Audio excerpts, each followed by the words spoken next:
What's changed, and how do you take what he had and turn it into a Yeah, I think. Look, I think I've said with him and a number of the players, it starts with them understanding and appreciating the fact that they need to keep improving as players and not. Sometimes when you get to the Premier League and you get to a big club, you kind of feel like, okay, well, that's me. I'm good enough now, and kind of you soon realise that you need to keep growing, you need to keep pushing yourself, you need to keep developing, and Pedro certainly has from the start of the year. Obviously, positionally it's changed for him a little bit, probably drastically, because for the most part he's played either as a fullback or as a wing back more, and he's got unbelievable technical ability, and I think that was people kind of use that in their wherever sort of system he played in. But with us, you've got to defend as well, especially as a fullback, and a lot of times you've got to defend that one-on-one, and he loves that aspect of it. And I've said before, Wellesley has done a lot of work with him and all the back four, not just as a unit but individually, to really embrace the challenge of being a one-on-one defender, and you can see that now that maybe in the past, maybe because people kind of highlighted it as a so-called weakness in his game, it was stuff that he kind of avoided a little bit, but now he's really relishing in that battle, and he's had great growth, and again, still young enough where his best years are definitely ahead of him, and again, he's laid a strong foundation for what's ahead. Can I also ask, do you have any plans to get a game in then when you get on a game next week? No, well, we won't get time off, but we'll sort of arrange our training. We'll, for the most part, I always find that sometimes you play, if you arrange sort of a training game or a friendly game with somebody else, you don't get the intensity. I think if we do sort of an internal game, I think we'll get more out of it. So that's the plan at this stage. And if I may ask one more. Funny story, breaking his finger with ping pong, playing ping pong or South Korea. So made a few people smile for different reasons. I know you've not lost him, which is great. But do you have any memories from your career of injuries that didn't sort of happen? Yeah, I think you got a few stories confused there. I don't think he got injured playing ping pong. Is that what you're suggesting? Or? No. It's okay. Ping pong. No. Yeah. I mean, I don't have any strange stories about that stuff. But Sonny's great. It's great to have him back. He obviously gave everything for his country. Fell short in terms of their goals, and it's been great to have him back around the group. And in terms of the incident, I think it's been handled. That's for the sort of Korean Football Federation to kind of handle. What I know of the story, and I haven't asked too much about it, I don't know the detail. I think it was just Sonny, being a leader, and I think when you're a leader, sometimes you get in the firing line. Paul? I wanted to ask you about your home form, which is really good this season. Is that one of the things you're most pleased about? You managed to so good before. Yeah, I think it's important. Again, it's kind of historically I've felt if you can have strong form, it kind of means two things. One is, you kind of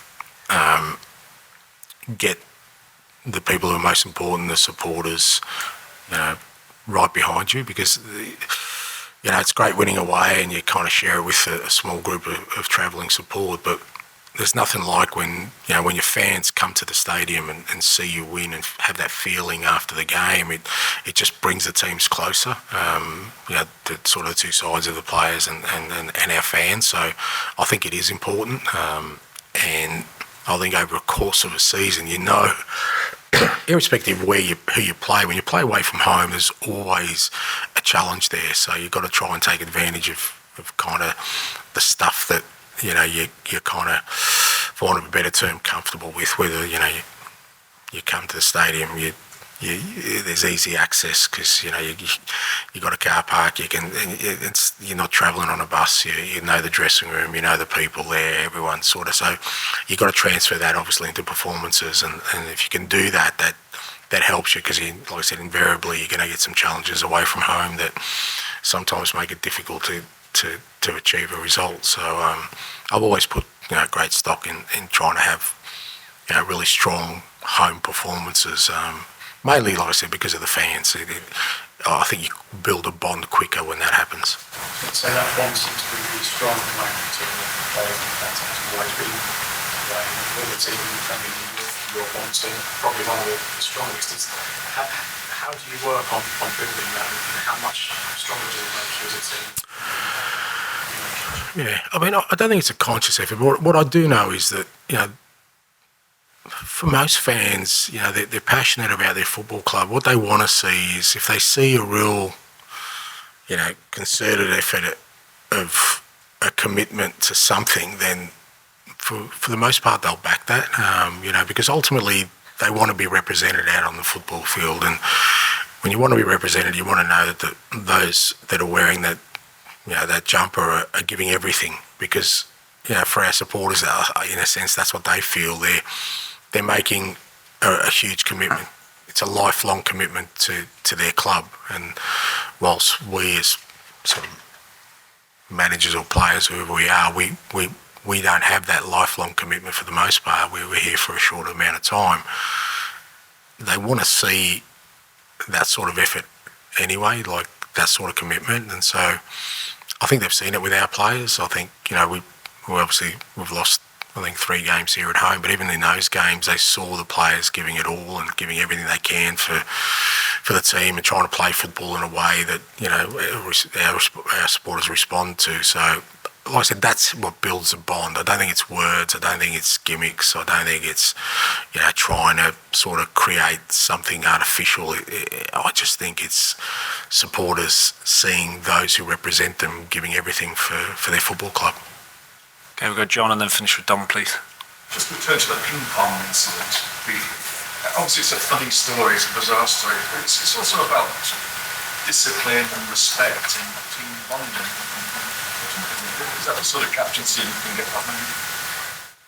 Yeah, look, like I said, I don't want to talk about it because I don't know all the details. I don't really want to know. It's kind of an internal matter. But like I said before, I think what I know of the story is, Sonny showing leadership, and that's what leadership's about. Leadership's not about being popular or trying to make everyone happy. It's about, if you see something that you don't think is right, that you stand up for it because you feel it's the best thing for the group, and whatever that case may be. And I see that in Sonny. I think sometimes people mistake him with Sonny because he's such a positive guy. Whenever you see him, you smile, and everyone has a real affection for him. But he wants to win. He doesn't like standards slipping. I've seen him do it around here. And with Romero obviously in matters, but especially Sonny. If something's not right, he'll say it. And sometimes it's not really the popular thing to do, but I think for the most part, players and people who follow him respect that, and that's what you need to do. And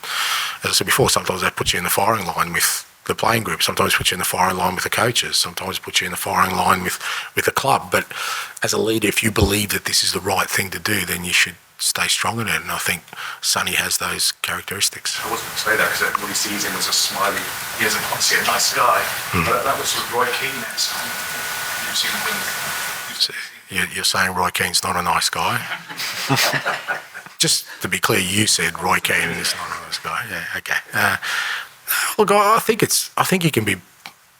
just got to be yourself. That's what leadership's about. You can't copy. Sonny by nature is a nice guy. He's very polite. He's very respectful. Doesn't mean you can't be a real winner and sort of a guy who has high standards, because he wouldn't be playing at this level for so long unless he did. There's a real discipline that you need to last this long, and especially in the Premier League, in a position that he plays, there's a real discipline and in a sort of drive to have high standards, and I think that transfers to leadership. And I've seen all kinds of leaders, and the best ones are the ones who are themselves, because I think people respect that. When you try and put it on and try and be somebody else, then I think people see through that pretty quickly. Did you know that about him before? Yeah. Like I said, I mean, obviously, I followed him pretty closely from, career and national team, and being an adversary, and knowing how well respected he was in the game. In that part of the world, I knew that that's the kind of person he was. And I obviously knew a few people here at Tottenham as well, and they all spoke in the same sort of way about him. Dom, to finish, please. It's just a question on Yves Bissouma. He hasn't started for you for 2 months. It's been slightly stop-start period for him. Obviously, he's probably had the suspensions as well. But how much are you looking forward to having him available again for a sort of extended period now towards the end of the season? Yeah, as you said, it was pretty hard to start him when he was at AFCON and he was suspended. So it's great to have him back. And yeah, look, it's fair to say I think with Bess, he's probably a little bit frustrated at the way the season's gone, because the start of his season was outstanding for us, and he was a big part of sort of why we got off to a flyer. The first 10 games, his ability to sort of really, really early on, I could see that the way we played, it really suited him, and he really sort of thrived in that responsibility in that role. So yeah, the fact that he's back, obviously, coming back from the tournament, him and Sonny and even Pape, I was wary about throwing him in straight away, knowing that, how difficult those tournaments can be in the travel. But he's ready to go. He's had a good week of training, and looking forward, like I said, with him and Rodri, and obviously Matta's now back. Lo Celso's now available. Skippy and Pierre, we're looking really strong through there, not just to start games, the ability for us to change games, and I think that's going to be a real big part of us having a strong finish of the season. Thanks very much. Thanks, guys.